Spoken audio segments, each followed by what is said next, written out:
The engine sputtered, coughed, and died right as Nathaniel pulled into his driveway.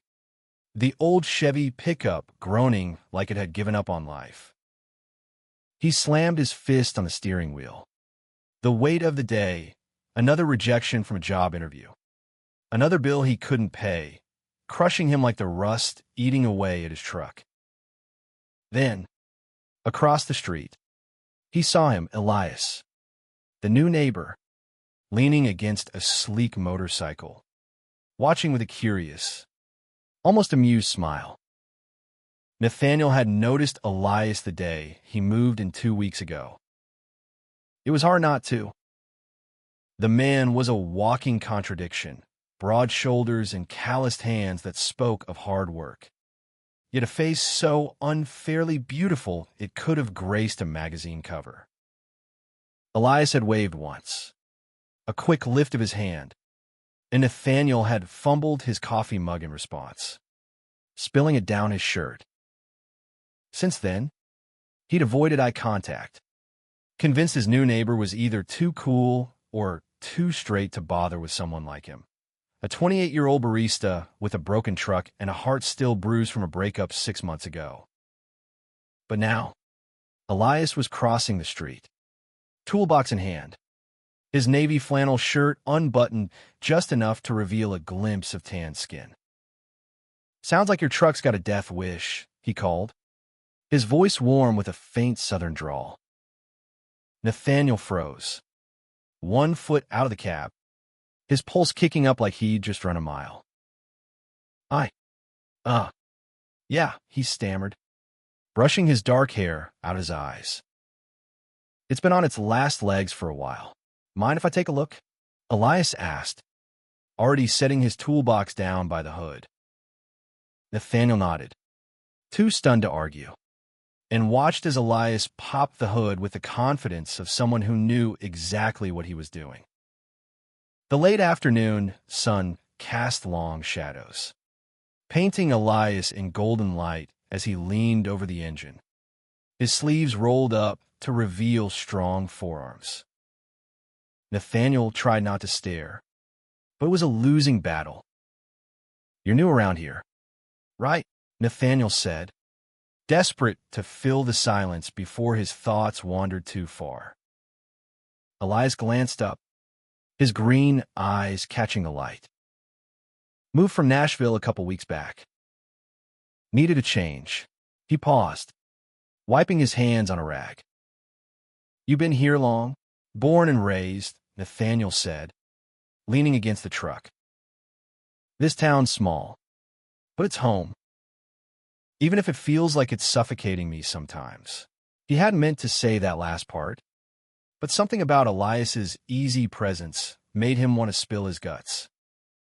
Elias chuckled, low and warm. "I get that. Small towns can feel like a trap. But they got their charm, too." He gestured to the truck. "Like this beauty. She's got character, even if her carburetor's shot." Nathaniel laughed, the sound surprising him. He hadn't laughed all day. "You think you can fix her?" "Oh, I'll fix her," Elias said, his smile turning playful. "But it'll cost you." Nathaniel's heart stuttered. "I don't have much cash right now." "Not money," Elias said, straightening up and stepping closer. Close enough that Nathaniel could smell the faint cedar of his cologne. "How about a coffee? I hear you make a mean latte at that shop downtown." Nathaniel's face burned. "You've been to Brood Awakening?" "Once or twice," Elias admitted, his eyes crinkling at the corners. "You were too busy to notice me." Though, the air between them felt charged, like the moment before a storm breaks. Nathaniel wanted to say something clever, but all he could manage was, "Coffee's on me." Then, as Elias worked on the truck, they talked about music. Elias loved old-school country. Nathaniel was all about indie rock, about the quirks of their sleepy Oregon town, about the dreams they'd both tucked away in the face of reality. Nathaniel found himself opening up in a way he hadn't in months. Maybe years. Elias listened, really listened, his eyes never leaving Nathaniel's face, even when his hands were buried in the engine. By the time the sun dipped below the horizon, the truck roared to life, and Elias stepped back, wiping his hands with a satisfied grin. Told you I'd fix her. Nathaniel's chest felt tight, not with anxiety for once, but with something warmer, scarier. Thanks, he said, his voice soft. I owe you that coffee. Elias's grin widened. I'm holding you to that. As Elias walked back to his house, toolbox swinging, Nathaniel stood by his truck, heart racing. He didn't know what this was, friendship, flirtation, or something more, but for the first time in months, he felt alive. The coffee shop was buzzing the next morning, the air thick with the scent of roasted beans and the chatter of regulars. Nathaniel worked the espresso machine with practiced ease, but his mind was across the street, replaying every word Elias had said the day before. He kept glancing at the door, half expecting Elias to walk in, even though he hadn't promised to show. When Elias did appear, pushing through the glass door with that easy swagger, Nathaniel nearly dropped a pitcher of steamed milk. Elias wore a black leather jacket over a gray t-shirt, his blonde hair slightly mussed, and his green eyes scanned the room until they landed on Nathaniel. The smile he gave was enough to make Nathaniel's knees weak. Hey, barista, Elias said, leaning against the counter. Got that coffee you owe me? Nathaniel grinned, trying to play it cool despite the heat creeping up his neck. Only if you say pretty please first, Elias laughed, the sound rich and unguarded. Pretty please? Nathaniel, hearing his name in that drawl, did things to Nathaniel's heart he wasn't ready to unpack.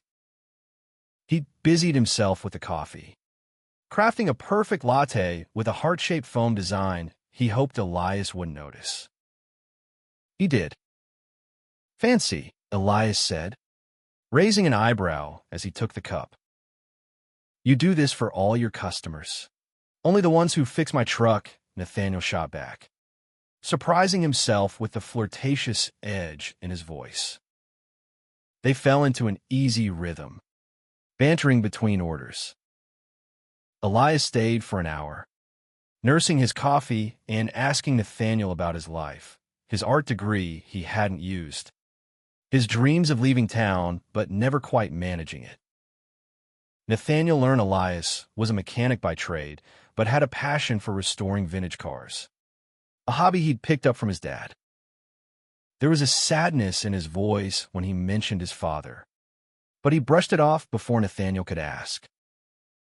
As Elias left, he slipped a napkin across the counter with his number scrawled on it. In case your truck breaks down again, he said, winking. Nathaniel stared at the napkin long after Elias was gone, his heart a tangled mess of hope and fear. That evening, Nathaniel paced his living room, phone in hand. He wanted to text Elias, but the ghost of his ex, Caleb, loomed large. Caleb had been charming too, at first, until his jealousy and controlling nature had suffocated Nathaniel, leaving him questioning his own worth. What if Elias was just being friendly? What if Nathaniel was reading this all wrong? He texted anyway. Thanks again for the truck. Coffee tomorrow? The reply came almost instantly. Only if you make another of those heart lattes. Deal? Nathaniel smiled, his fears momentarily silenced. Over the next few days, their routine solidified, Elias stopping by the coffee shop, their conversations stretching longer, their glances lingering. Nathaniel felt himself falling, fast and hard, but he couldn't shake the nagging doubt that this was too good to be true. Then came the night that changed everything. Nathaniel was closing up the shop when Elias appeared, his face tense, his usual confidence replaced by something raw. "Can we talk?" he asked, his voice low. They sat on the curb outside, the neon sign casting a soft glow over them.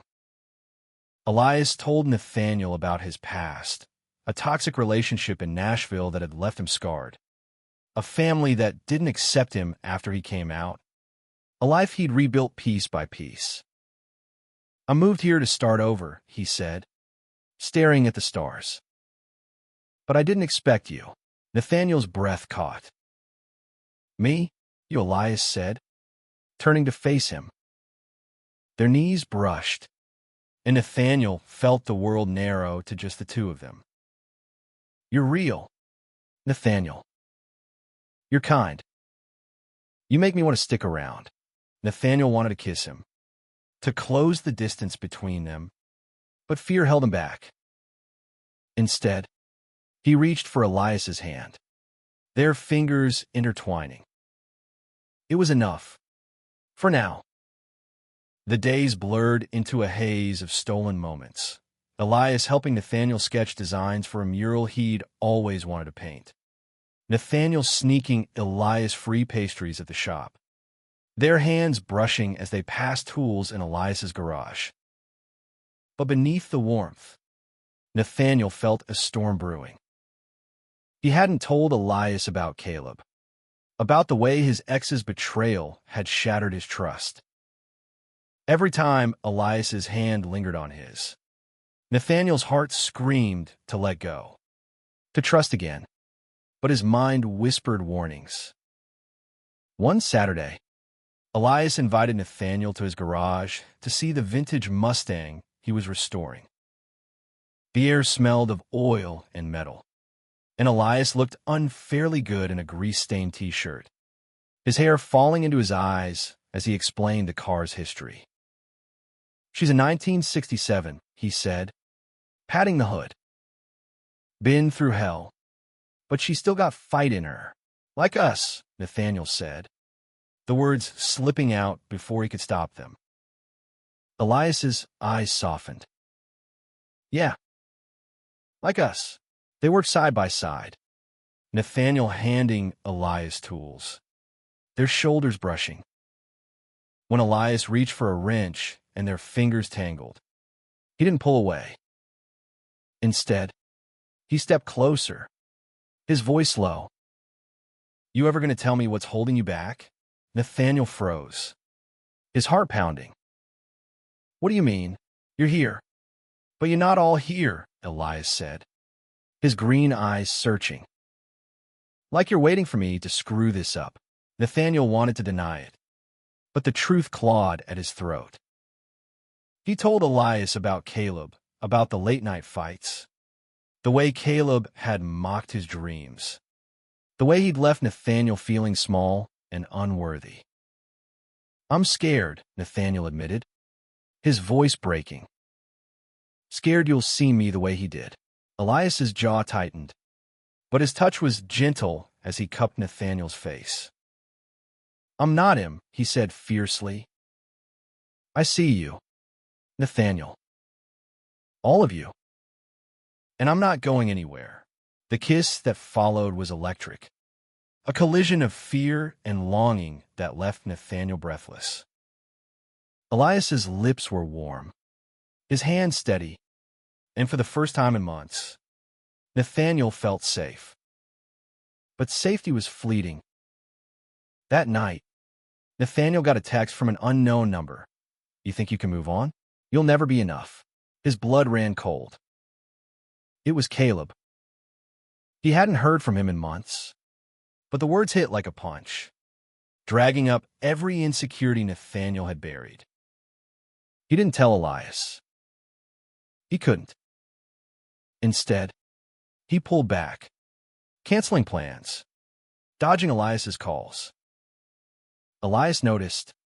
Of course, he always noticed. One evening, he showed up at Nathaniel's door, his face etched with worry. "What's going on?" Nate, did I do something? It's not you, Nathaniel said, his voice hollow. It's me. Elias didn't buy it. He stepped inside, closing the door behind him. Talk to me. Please, Nathaniel broke, the words spilling out about Caleb's text, about the fear that he wasn't good enough, that he'd ruined this like he'd ruined everything else. Elias listened, his expression shifting from worry to anger, not at Nathaniel, but the man who'd hurt him.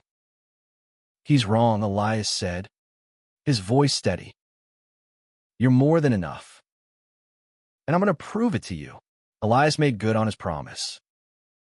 He showed up every day, not with grand gestures, but with quiet consistency, helping Nathaniel fix a leaky faucet, bringing him takeout after a long shift, sitting with him on the porch as they watched the stars. Each moment chipped away at Nathaniel's walls, but Caleb's shadow lingered. The texts kept coming, each one sharper, more vicious. You're nothing without me. He'll leave you too. Nathaniel tried to hide it, but Elias saw through him. One night, as they sat in Elias's garage, Nathaniel's phone buzzed. He flinched, and Elias's eyes narrowed. It's him, isn't it? He asked, his voice tight. Nathaniel nodded, unable to meet his gaze. Elias took the phone gently, his thumb hovering over the screen. You don't have to face this alone, he said. Block him. Let me be here for you. With trembling hands, Nathaniel blocked the number, but the weight of Caleb's words didn't lift. He felt exposed, raw, like every flaw was laid bare. Elias pulled him close, his arms a steady anchor. You're not what he says you are, Elias murmured. You're Nathaniel. You're enough. The next day, Elias suggested they get out of town for a bit, a road trip to the coast. Nathaniel hesitated, but the thought of open roads and Elias's laughter was too tempting. They piled into Elias's Mustang, the wind whipping through the open windows as they drove toward the Oregon coast. The ocean stretched endless before them, and for the first time in weeks, Nathaniel felt like he could breathe. They walked along the beach, the sand cool beneath their feet. Elias reached for Nathaniel's hand, and this time, Nathaniel didn't pull away. I've never done this before, Elias admitted, his voice soft. Fallen for someone this fast. Nathaniel's heart skipped. Me neither, he said. It scares the hell out of me. Good, Elias said, grinning. Means it's real. They kissed again, the crash of waves drowning out the world. For a moment, Nathaniel believed he could leave his fears behind. But when they returned home, a new message waited, not from Caleb, but from an unknown email. You can't run from me. Attached was a photo of Nathaniel and Elias on the beach, taken from a distance. Nathaniel's stomach dropped. He's watching us, he whispered, showing Elias the email. Elias's face darkened, his protective instincts kicking in. We're handling this, he said.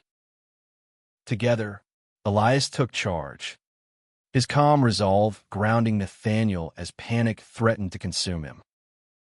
They went to the police, filing a report about Caleb's harassment. The officer was kind but skeptical, without concrete proof of a threat. There was little they could do. Elias wasn't deterred. He installed a security camera at Nathaniel's house, stayed over most nights, and made sure Nathaniel was never alone when he closed the shop. But the fear lingered, a constant shadow. Nathaniel hated how it tainted their moments together, the way he'd tense when his phone buzzed, the way he'd scan the street for unfamiliar cars. Elias noticed, of course, and countered it with unwavering patience, reminding Nathaniel who he was with every touch, every smile. One evening, as they worked on the mural Nathaniel had started on his garage door, a vibrant abstract design that felt like a reclaiming of his space, Elias suggested they confront Caleb directly. Not in person, he clarified, seeing Nathaniel's alarm. But we can find out where he is, what he's doing. Take back control, Nathaniel agreed, and they dug into Caleb's online presence. What they found was chilling. Posts on social media hinting at his obsession. Photos of places Nathaniel frequented. Cryptic messages about taking back what's mine. Elias's jaw clenched as he read, but he kept his voice steady. He's not getting near you, he promised. They traced Caleb to a nearby town, only an hour away. The realization that he was so close sent a shiver down Nathaniel's spine. But Elias's presence kept him grounded. Together, they gathered evidence, screenshots, emails, texts, and turned them over to the police, who promised to investigate. As the days passed, Nathaniel began to reclaim his life. He painted with more confidence, laughed more freely, leaned into Elias's warmth. One night, as they lay tangled together on Nathaniel's couch, Elias whispered, "I'm falling for you, Nate." Hard, Nathaniel's heart swelled. But before he could respond, a loud crash shattered the quiet. Glass rained down in the living room, a brick lying amid the shards. Taped to it was a note, "You'll never be free." Nathaniel's scream caught in his throat as Elias pulled him away from the broken window, his body shielding Nathaniel's. "Stay here," Elias said, his voice low and urgent as he grabbed his phone to call the police. The security camera had caught everything: a figure in a hoodie, Caleb's face unmistakable in the grainy footage. This time, the police didn't hesitate. Within hours, Caleb was arrested, charged with stalking and vandalism. The aftermath was a blur of statements, restraining orders, and sleepless nights. But through it all, Elias was there, his presence a steady light in the chaos. He helped Nathaniel board up the window, stayed with him until the fear subsided, and reminded him, over and over, that he was safe. As weeks turned to months, the shadow of Caleb faded. Nathaniel's mural was finished, a riot of color that drew neighbors to stop and admire. The coffee shop became a haven again, filled with laughter and the warmth of Elias's visits. Nathaniel even started sketching again, his old dreams of being an artist flickering back to life. One evening, under the same sunset where it all began, Nathaniel and Elias sat on the porch, their hands intertwined. "I was broken when you met me," Nathaniel said, his voice thick with emotion. "Not just my truck, but me. You fixed more than you know." Elias smiled, brushing a thumb across Nathaniel's cheek. "You weren't broken, Nate. You just needed someone to remind you how strong you are." They kissed, slow and deep, the world falling away. Nathaniel knew there would be challenges ahead, small-town whispers, the ghosts of their pasts, but with Elias by his side, he felt ready to face them. For the first time, he believed in a future where he could love without fear, where his heart could be whole. The truck, still parked in the driveway, gleamed under the fading light, a testament to the man who'd come to fix it and ended up fixing so much more.